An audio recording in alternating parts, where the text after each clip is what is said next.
You're not going to be a dictator, are you? I said, no, no, no, other than day one. Donald Trump has successfully moved the Overton window in a way that is as dangerous for the future of democracy in this country as anything else. This is what Vout and Project 2025 wanted. Newsom is he's daring Tom Homan to come and arrest him. Should he do it? I would do it if I were Tom. I think it's great. They control the Congress, they control the White House, and they control the courts. And so, of course, they're massively overreaching. And yes, they are getting away with it right now. This is clearly a man who cannot tolerate criticism of him or what he does, which is exactly what authoritarianism is all about. The New York Times is just as fake as CNN and MSDNC. They really are the enemy of the people. What he is saying, rather bluntly, if you stand up to Donald Trump, he will punish you. Protesters in Philadelphia, state capitals in California, Minnesota, Michigan, Texas, Wisconsin, Indiana, and others showed up to oppose Trump, Musk, and Project 2025. The US and President Trump has overseen America's largest military parade in decades as nationwide protests take place against his leadership. Demonstrations are happening right across the United States today to oppose the Trump administration. Two visions of America. On a day the country's deepening divide was there for all the world to see.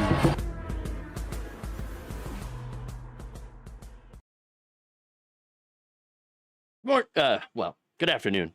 Good afternoon, everybody. Welcome to the show. I'm your host, Jeff Waldorf, and you're watching Logically Left. I don't know why I almost said good morning. I was thinking perhaps Monday, but it almost came out as morning. And of course, we're all in mourning. We're mourning America, the American dream, et cetera, which has been dead for some time. But anyway, it's, wow, I'm starting off on a great foot, everybody. Wow. You can tell the weekend was not long enough. Also, there's too much bullshit happening. So, there's also that whole thing. Anyway, welcome to the show. I'm Jeff Waldorf, and I've got I've got some news stories that I want to talk about. We, of course, Trump voter who is unhoused. Yeah, that's right. An unhoused Trump voter loses everything. How does he feel about Trump? Well, we'll talk about that. Then we have the Trump plan to eliminate mail-in ballots. That's right. He's assaulting elections. We have Newsmax having to pay up for their election lies, and a family has an encounter with Border Patrol that could have went really, really badly. It did go badly, but not as badly as it could have been. What am I talking about? We'll get into it. So those are the stories. I'm going to be talking about that today. Welcome to the show. Before I dive into it, I do want to ask y'all, please like and share the stream. Very important that you do so. It helps me out greatly. Now, before also I dive into it, I do want to let you know about, if you haven't seen it already, I did an interview with Raw News and Politics on Friday. It was an excellent interview, so please check that out. I put that a link to that in the community tab, and I'll put it in the chat here if you haven't checked it out already. It was a 2-hour interview where we talked about mainly problems with the Democratic Party and failing to stop or even really put up a whole lot of resistance against Donald Trump, and how Gavin Newsom fits into that. And so, again, it was a very good, in-depth, deep dive discussion here that we had. And again, I want to thank Gina for having me on to have that discussion, especially since I was giving credit where credit was due to Gavin Newsom for actually showing a little bit of a spine, a little bit of a backbone against Trump. But also that interview, I point out why this is kind of a bad thing, because here we are, having low expectations, Democratic voters having very low expectations out of their politicians, and the vast majority of Democratic politicians fail it. They fail the test. They fail to even show any sort of fight, any sort of backbone, any sort of really anything in the face of fascism. Not creeping fascism. It's already here. It was creeping for a while. Now it's out in the open. Okay, now it's there. So that said, all right, great discussion. Check it out if you haven't already later on. But first, I got some stories that I want to get through. Okay, so let's do it. Let's start out with a Trump voter that, lost everything in D.C. Okay. An unhoused man living in the nation's capital, Washington, D.C., recently spoke to the New York Times. So there was an interview Friday, and he was asked, okay, look, given that you're an unhoused person living in Washington, D.C., that has been taken over by federal troops, okay, federalized police forces by President Donald Trump, and who has gone around and cleared out these homeless encampments, okay? Do you still support Donald Trump? And he says, yeah, I do. Wow. Again, this is after federal troops threw away all of this unhoused man's possessions after Trump had called for a crackdown on homeless people in the nation's capital. This man, David Barnes, told the New York Times that, quote, Trump and his presidency have taken away not one, but two of my tents. All my stuff, it's gone. It's gone. Thrown away. Eliminated. I have nothing. I have next to nothing. I have less than nothing. Okay? Nothing. And yet, he said, look, I voted for Trump, and I'd do it again. I'd do it again. Why? Why would you do that? Apparently, he says, well, hey, all Trump's trying to do is just trying to keep the nation's capital, pristine and beautiful. And people like me who are on the street are preventing that from happening. So he had to come in. He had to come in and take my stuff and throw it all away, leaving me with absolutely nothing. But at least it's going to be beautiful. Really? Wow. Look, here's the thing about the whole. The Capitol's got to be pristine and beautiful, right? I don't exactly know if roving armed gangs of federal police is any better than what was going on before. Look, here's the thing. I don't like seeing unhoused people in 10 cities any more than anybody else. That may come as a shocker, but here's the thing. I'm a huge advocate of giving homeless people homes. That right there would solve it. You see, unlike the far right, unlike many liberals, and let's be honest with you about that, okay? I do not hate unhoused people. In fact, I want to help unhoused people by giving them homes and financial security. And you know what? I want everybody to have homes. That's right. And guess what? We have, as a society, the capability of giving every person who needs a place to sleep a place to sleep. I know. But yet, why then do we not have that? It's because there's no political will to do so. And look, this is backed up by data. Okay, according to research from the University of Kansas published last year, most of the nation's housing markets have ample supply of housing for everyone.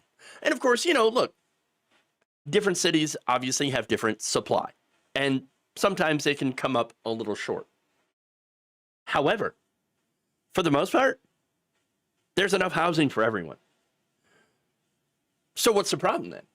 The problem is the markets are lacking affordable housing. That's really it. The markets are lacking the affordable housing. The housing exists. The housing exists. But because landlords are greedy, real estate folks are greedy, that housing is unavailable for people to actually live in. That's right. Researchers found only 4 of the nation's 381 metropolitan areas experienced any sort of housing shortage within the study's time frame, as did only 19 of the country's 526 micropolitan areas, those with about 10,000 to 5,000 residents. It's between, I believe, the years of 2012 to 2024. Now, the findings, of course, suggest that addressing housing prices and low incomes is more urgently needed to solve the homelessness crisis than simply building more homes. That's right.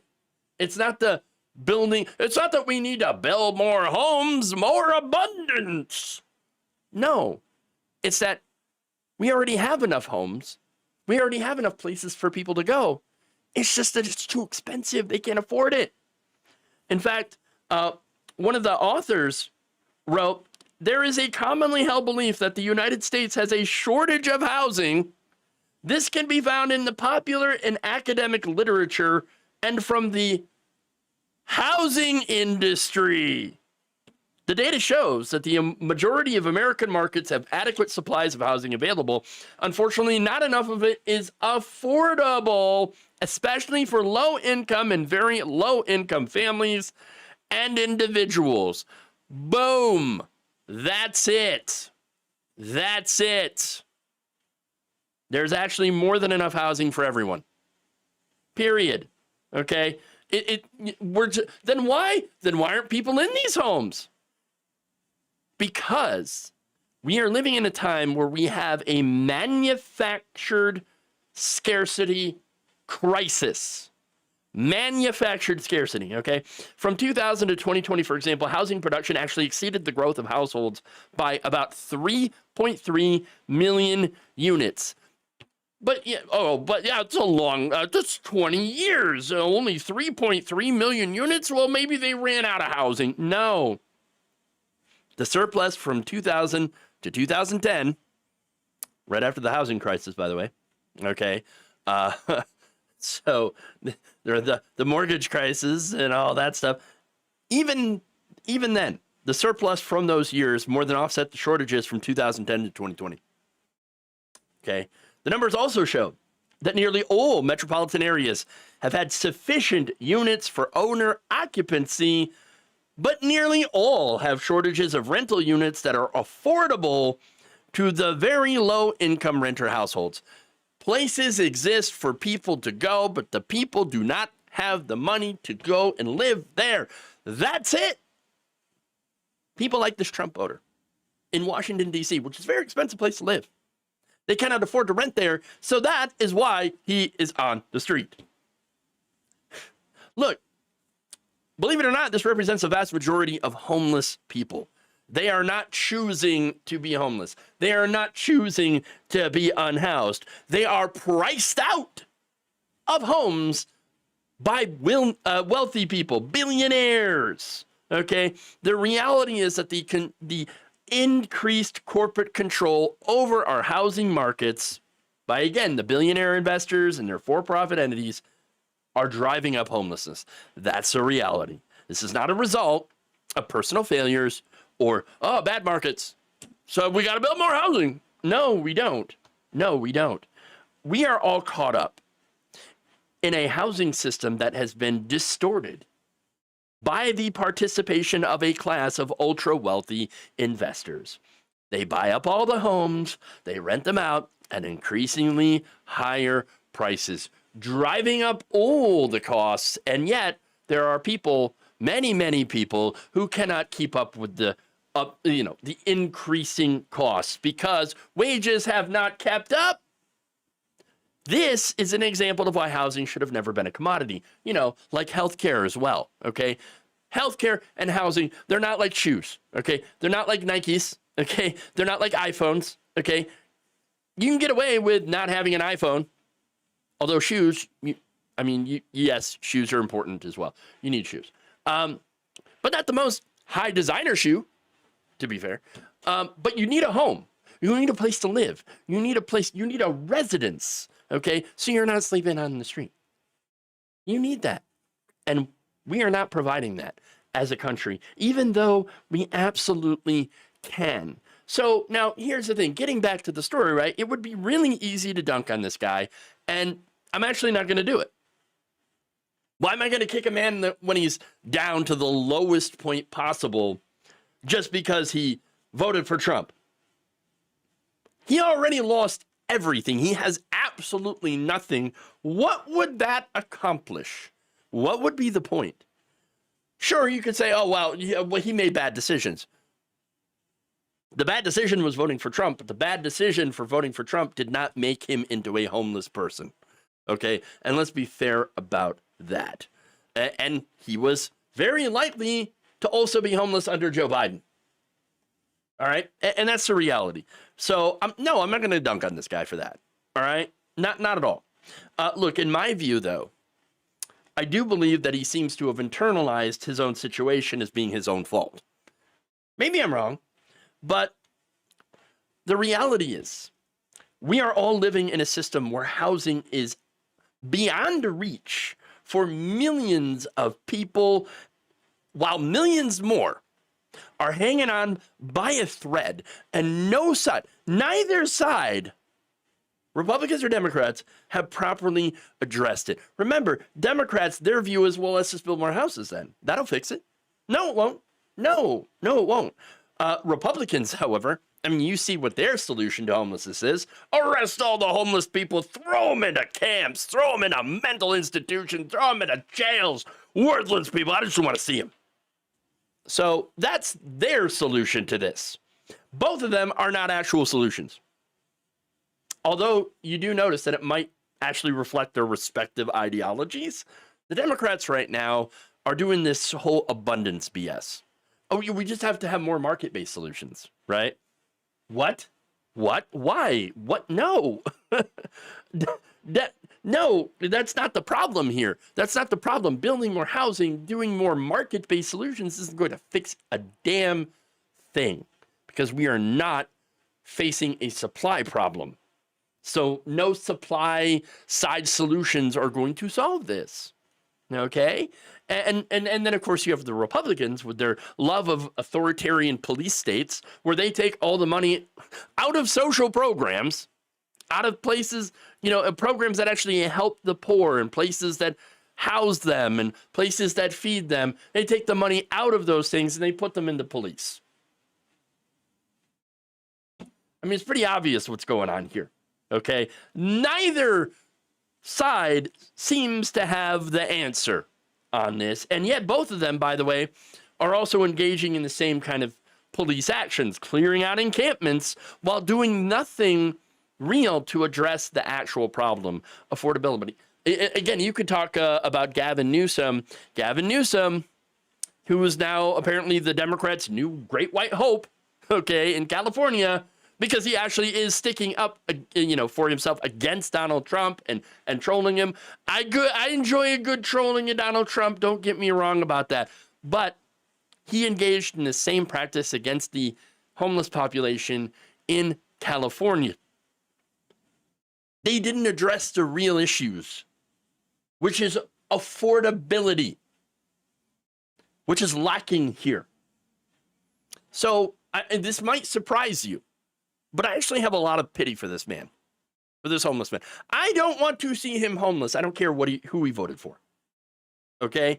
I do not want to see someone, who is, who has internalized an unjust system and, unsurprisingly, has voted for more injustice. I think we need a better way. And I think in this country where we have, in this world where we have all of the resources available to us, there should be a better way. We can do this. We can do something different. But because you have all of the resources that are being held at the top, and those some people will justify hoarding these resources and say, well, it's because you're not deserving of it. You're lazy or whatever. You're a criminal. You're on drugs, all those stuff, all right? All those excuses, allowing the worst people to hoard the resources like they're, some sort of a dragon from the Lord of the Rings, okay? Well, actually the Hobbit, but you know what I'm talking about, okay? Smaug. Taking all the resources and sitting on it. There's Scrooge McDuck jumping into the pile of gold. That's what the billionaires are doing right now while people are homeless, while people are starving. Food banks are running out of resources. And yet, the same people that have caused this issue, the billionaires, are the very ones that turn around and blame people for being into abject poverty and homelessness. That's the reality of the situation. So this man, who, yes, voted to victimize other people and would do so again, and I definitely, I don't like that. But he himself is also a victim. And I think there's a lot of people on the right that are the same way. And that's just sad.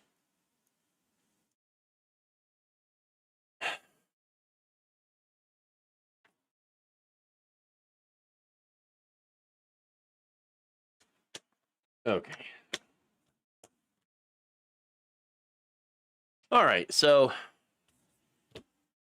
let's move on here.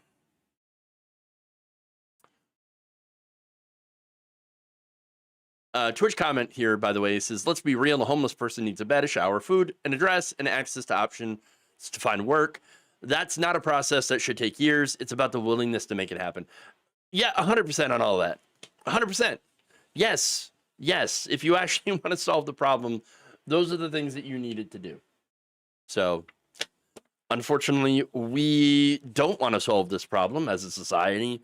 We would rather just make it disappear by making the unhoused disappear. And that's exactly what Trump is doing. Playing to the absolute worst. The worst kind of people, the worst kind of policy. Okay. Oh. Move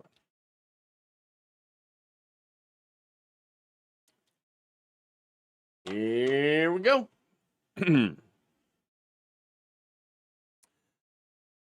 President Donald Trump has managed to take something away from his failed meeting with Russian President Vladimir Putin.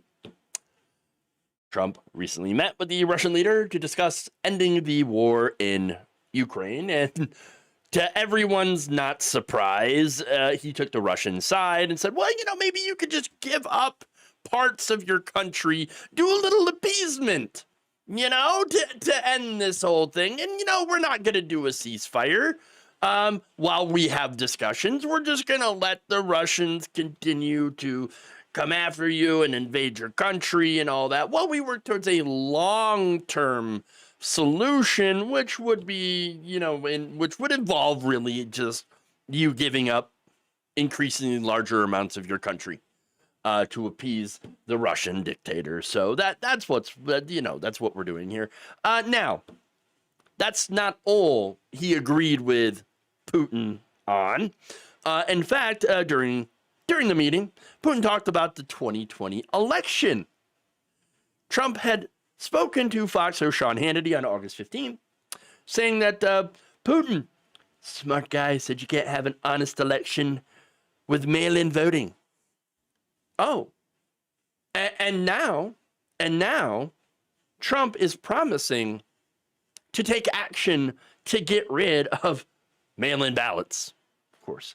On Monday, he went to Truth Social to write, elections can never be honest with mail-in ballots / voting. And everybody, in particular the Democrats, knows this. I and the Republican Party will fight like hell to bring honesty and integrity back to our elections. How? I mean, how's he going to do that one? Well, he's not. Okay, for one.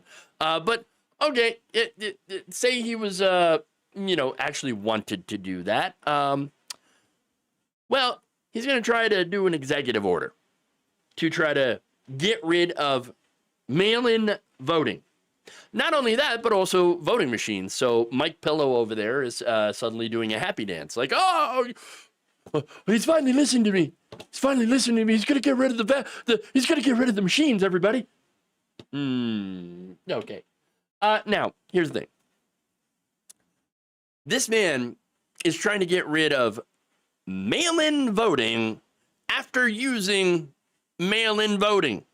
Okay. In fact, look, members of both parties consistently use mail-in ballots. Out of the 155 million votes cast in 2024, nearly 47 million of them were mailed in. That's right. Now, when you break it down by party, and by the way, not all the states do track mail-in ballots by party, so these numbers not going to be completely accurate, but among those that have reported, about 41% of the ballots were cast by Democrats, while about 38% were cast by Republicans. That's pretty close, isn't it? Yeah, there you go. Now, currently more Democrats do use mail-in ballots, but guess what? A lot of Republicans also do. So you can shoot your own party in the foot too, for no reasons. Okay. Now, what's interesting is, look, mail-in ballots have been used for a long time with no problems whatsoever. Now, the number of people that are using mail-in ballots actually increased due to COVID. But even so, 2020, it peaked. But 2024 and 2022, the midterms, you still had a lot of people using mail-in ballots. Now, the reason, of course, is not because of fraud. No, the mail-in voting is just more convenient. It's more convenient, especially if you have a job or three, like a lot of Americans, unfortunately. They just don't have time to go wait in line at the polling place.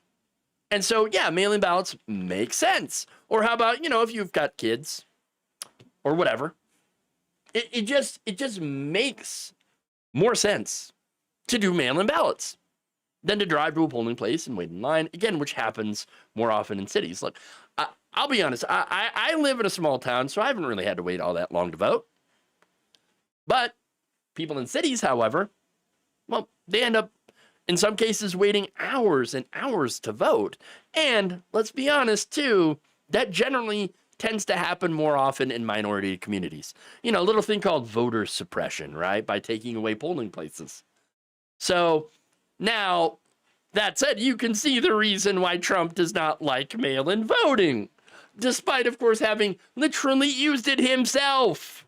The reality is that voter fraud is extremely rare in elections. In fact, it is more likely for an American to be struck by lightning than to commit mail-in voter fraud. And you're also more likely to be crushed by a vending machine. I see your hand up in there, okay? Than you are to commit in-person voter fraud. So it is extremely unlikely. There is literally no basis to claim, these are fraud everywhere in these mail-in ballots. We're going to get rid of mail-in ballots. No. There's no basis here in this country for it. That said, you want to look at who advised Trump on this. And it was Vladimir Putin, whose own re-election, by the way, there were some questions. There's some questions about election fraud, okay? In fact, according to investigative journalist website Medusa. This is a Russian website. They said that around 22 million ballots officially in favor of Putin may have been falsified. Oh, so Putin might have been, Putin in his own name by stuffing the ballot boxes. Okay.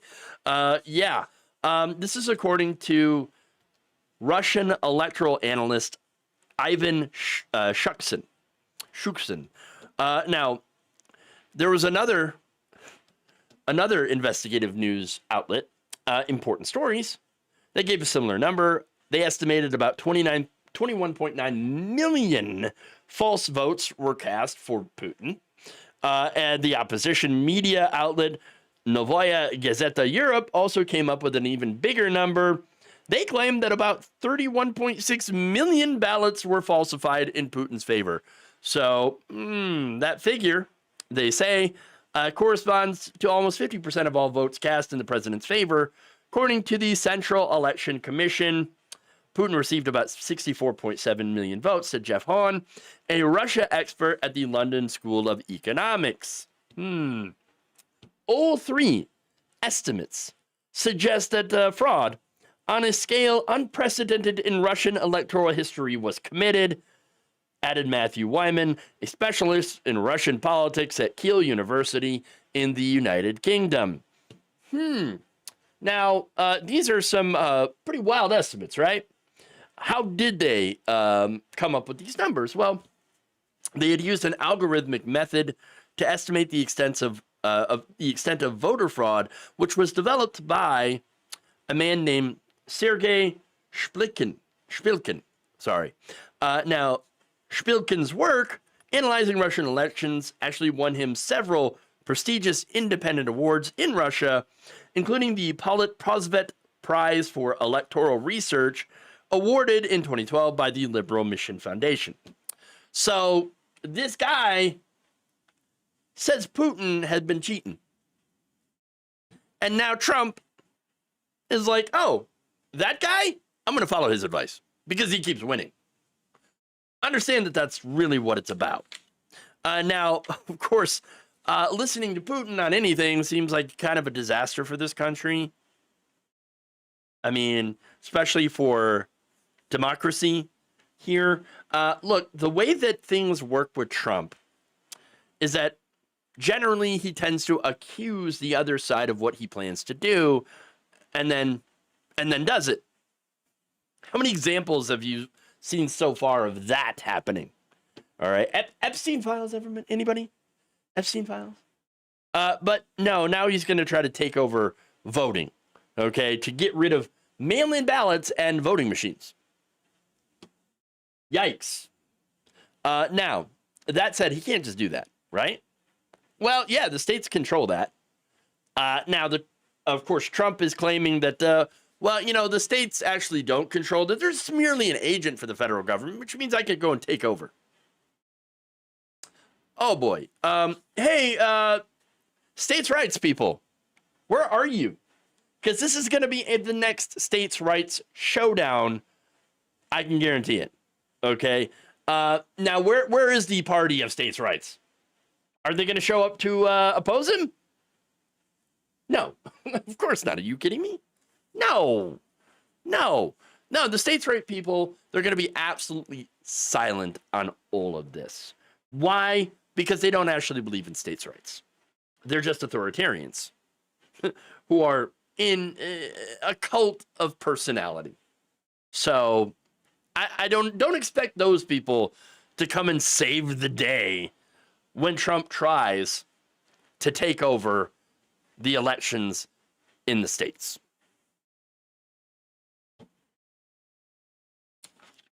Okay.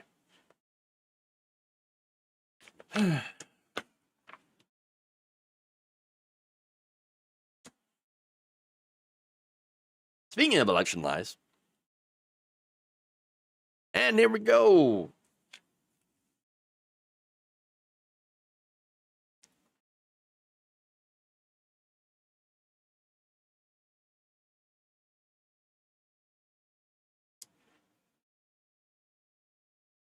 Newsmax has agreed to pay a settlement of about $67 million to voting company Dominion Voting Systems over the network's 2020 election lies, according to documents filed on Monday. The conservative network has to pay this money because they openly lied about Trump having the election stolen from him by Dominion Voting Systems and Smartmatic and all that. Now, this settlement comes after Fox News, of course, had to pay $787.5 million to settle a similar lawsuit in 2023. Now, Newsmax also ended up having to pay what court papers described as a $40 million settlement to settle the libel lawsuit from Smartmatic, which was also a target, of course, of pro-Trump conspiracy theories on the network. Remember, Fox News, famously talking about, Biden stole the election from Donald Trump. Yep, that's what happened. With the help of with the help of Venezuela, perhaps. Yes, that's what it was. In Venezuela. Yeah, it was Venezuela. It was the ghost of Hugo Chavez. And it was all these companies. It was, and then you had Mike Lindell, the Chinese hackers, and you got the Iranians, the Pomeranians. They came in, they stole all the votes from Donald Trump. It was all bullshit. Obviously, it was all bullshit. But they continued these lies. And now they're paying for it. Again, Fox News, $787.5 million. That is a massive amount of money, especially when you compare it to Newsmax and their $67 million. That's not very much. Okay. Now, Delaware Superior Court Judge Eric Davis ruled earlier that Newsmax did indeed defame the Denver-based voting machine company by airing false information about the company and its equipment. However, Davis left it to a jury to eventually decide whether that was done with malice, and if so, how much Dominion deserved from Newsmax in total damages. Now, rather than leave it to a jury, who would, in my mind, of course, no doubt side with Dominion Voting Systems, because once again, there was absolutely no real evidence here that the election was stolen, and so the things that they were saying were obviously untrue. Newsmax and Dominion reached a settlement before the trial could even take place. They knew they were going to lose. Now, the settlement was disclosed by Newsmax on Monday in a new filing with the U.S. Securities and Exchange Commission. It said the deal was reached on Friday. So here we go. another settlement over the outrageous election lies spread by the far right and by Donald Trump. And yet here we are, even after all that, with Donald Trump back in office, threatening to get rid of mail-in ballots and voting machines.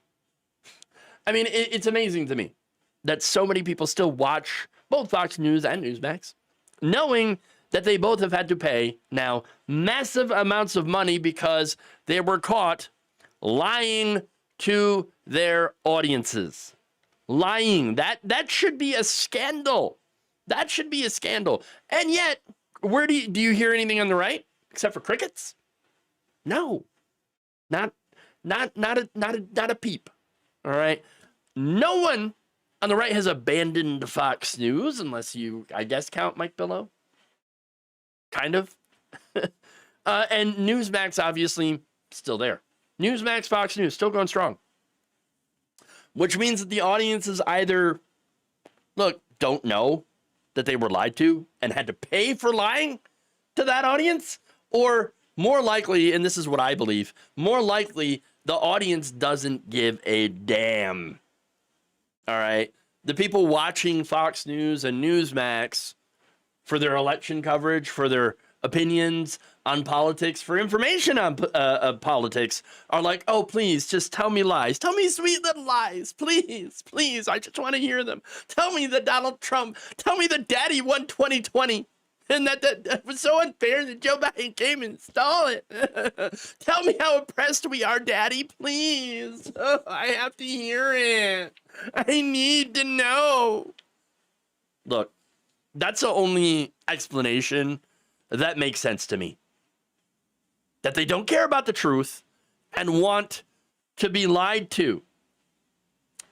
This is why trying to appeal to them with facts, with logic, with truth does nothing but waste our time. Waste time that we could be using to fight them. I ain't wasting my time on them. They want to be lied to? They want to live in their own curated reality where Trump and they are both victims and Trump is the savior? Go ahead. You're a lost cause. Lost cause. And look, the Republicans that haven't left the party or haven't denounced MAGA, they never will. You see, the people who still had a brain, who were Republicans beforehand, left a long time ago. The only people that are left in the party now are the sycophants and the bootlickers. That's really it. And that is the sad state of the Republican Party. The ones who are left, or I should say the ones who did leave, they are now independents. And some have even joined in the Democratic Party. But the ones who are left, again, bootlickers. All of them. Look, here's the thing. At the end of the day, Republicans are MAGA and MAGA is Republicans. So I'm tired of hearing like the MAGA Republicans versus the other Republicans. There is a schism here. No, there's no difference. There's no daylight here, okay? Trump fully owns the Republican Party. He has taken over. There will be no massive defections here, even over the Epstein stuff. And let's be very, very clear about this, right? 47% of Republicans, according to a poll, they said that they would still support Donald Trump if he were implicated in the Epstein files, while 26% refused to answer. And you know what? We know what that means. They refuse to answer. It's because they know that what they're going to answer is wrong.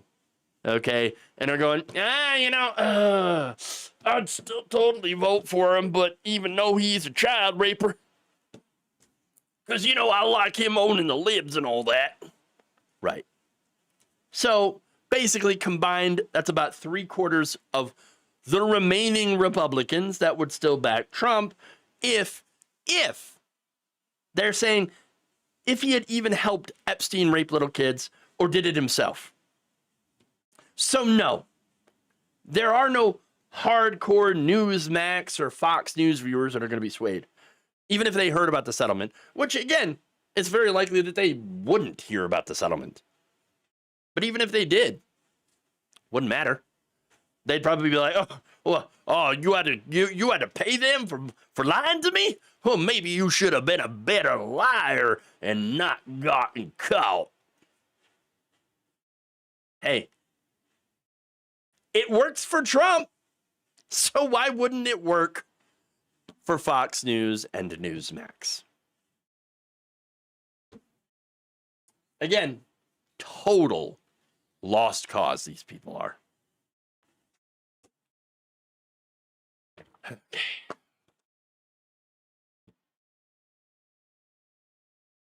Last story.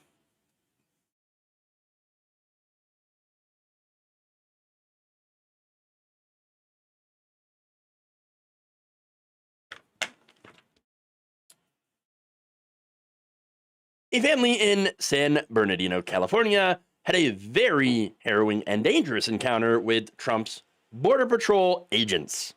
On Saturday, masked agents surrounded a vehicle and demanded that the occupants exit and then show them their papers. That's right.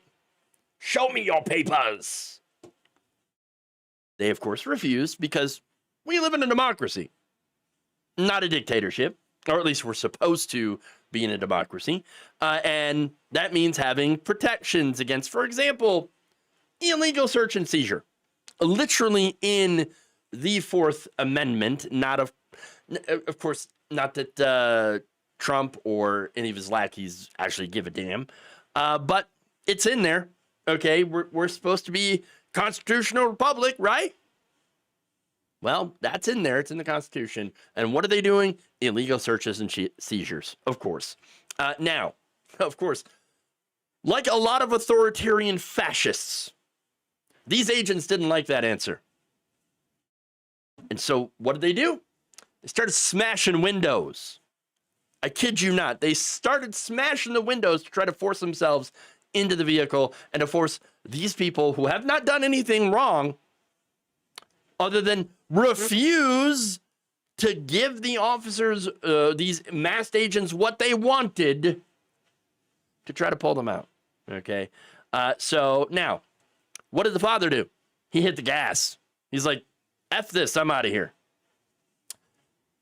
After which, of course, several shots were heard as agents decided to open fire on this vehicle. Local news station KTLA reported that after the father successfully fled the scene, he ended up calling the police and asking for help, saying, masked men had attacked me. They opened fire on my truck. How ironic. This is what happens when you empower the Gestapo. Now, according to a spokesperson for the Department of Homeland Security, the agents did everything right. Yeah, no. Quote, in the course of the incident, the suspect drove his car at the officers and struck them with his vehicle. Because of the subjects forcing a CBP officer to discharge his firearm in self-defense. That is bullshit. Total bullshit. Complete and utter gaslighting, authoritarian garbage.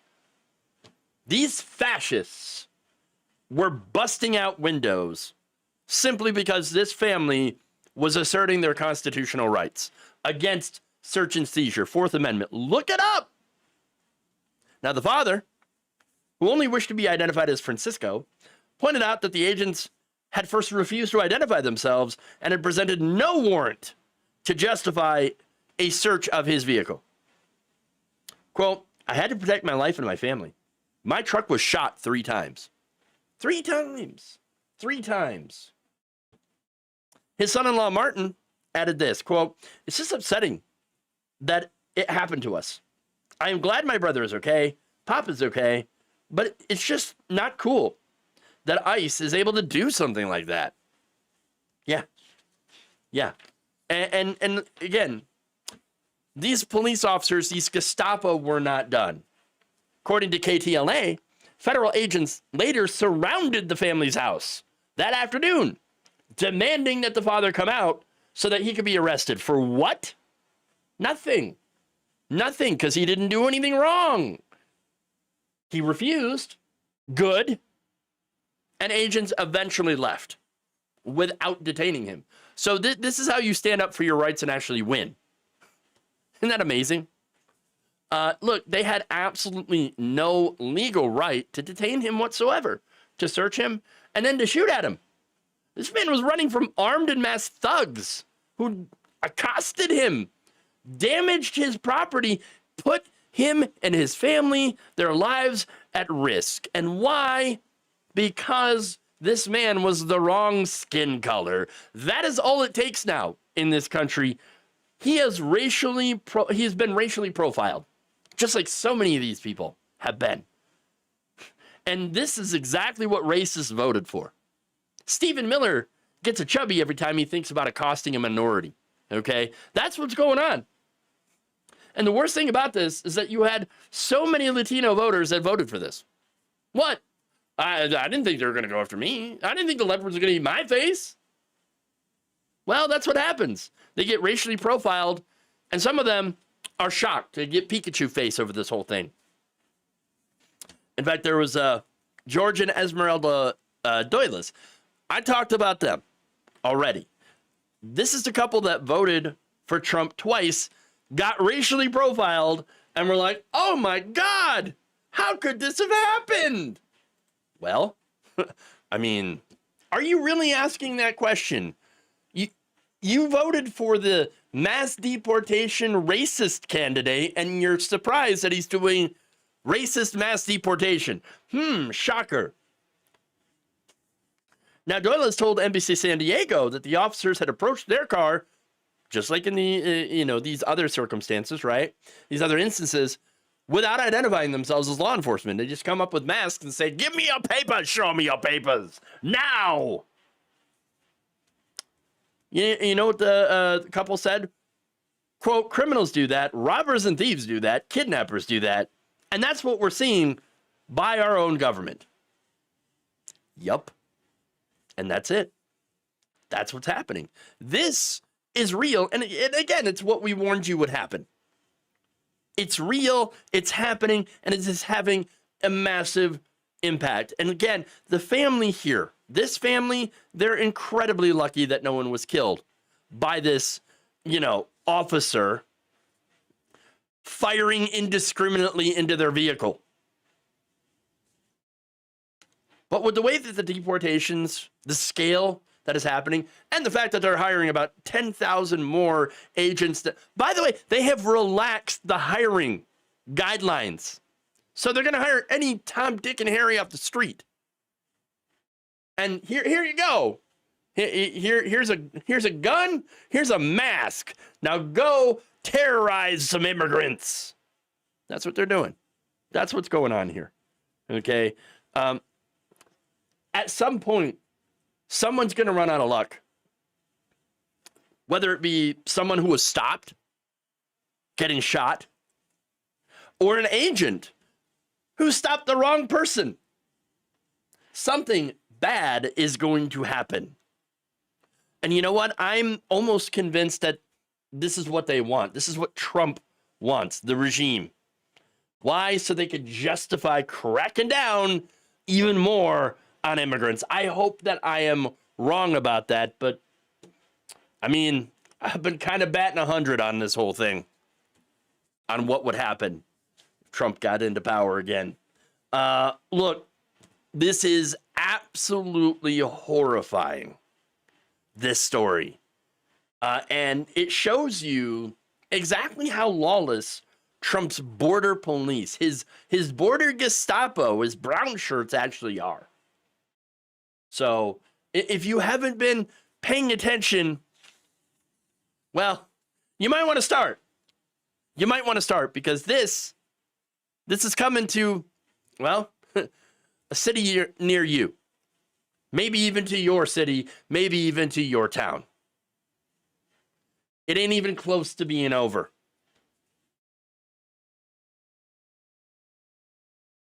Okay.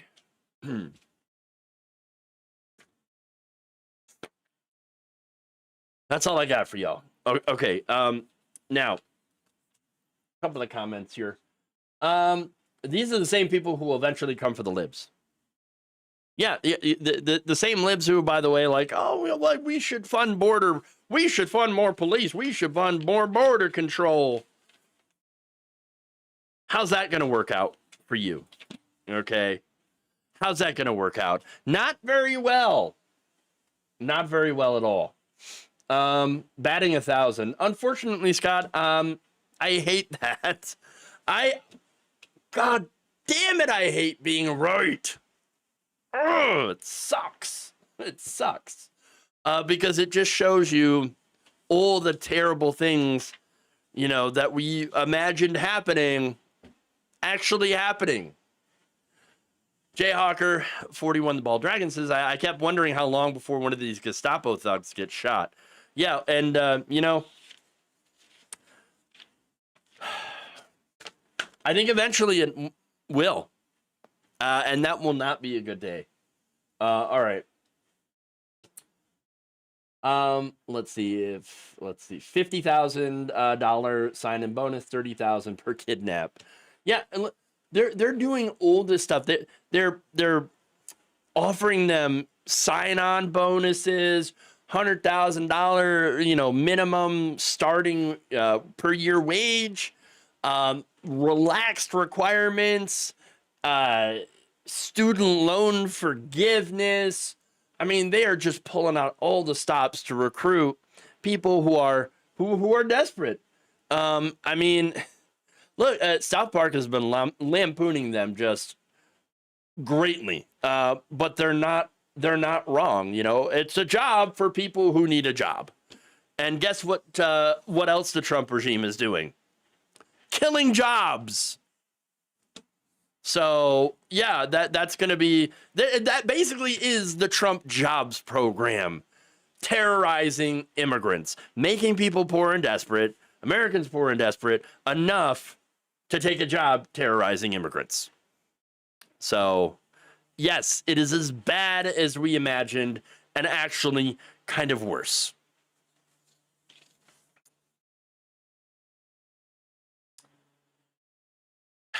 And there you go. So that's the show. Please like and share if you haven't already. Very important that you do so. Subscribe, sign up, become a patron, patreon.com/jeffwaldorf, or become a channel member. Again, if you want the reality of what's going on and you appreciate my commentary, then throw me a couple bucks. Independent media in this space we're not doing very well, obviously. So if you sign up, you can support independent progressive media that actually calls out both liberals and the fascists for what they're doing. So yes, please sign up and help us out. Help me continue to do the news and to tell the truth. All right, everybody. I'm getting rid of a season 1 of Lois and Clark DVD box. Someone gifted me years ago. I refused to watch it with Dean Dumbass Kane in the leading role. Yeah, again, you had Superman basically becoming, Lex Luthor. All right, or maybe General Zod. I don't know. Joining ICE. It's just. I mean, what a douchebag. And then, of course, you've had all along Hercules. Or, more like Jercules. Disappointed! Being a massive right-winger as well. Kevin Sorbo. Just total douche. All right? Just a bad person overall. But that's who these people are, so... They're not heroes, but they are zeros. That's for sure. Okay. Anyway, thank you all for joining. Love you all. Have a good afternoon if you can, and hopefully we'll see you back here tomorrow. Same time, same place, right here. Logically Left. Love you all, and remember, change begins with you. Disappointed!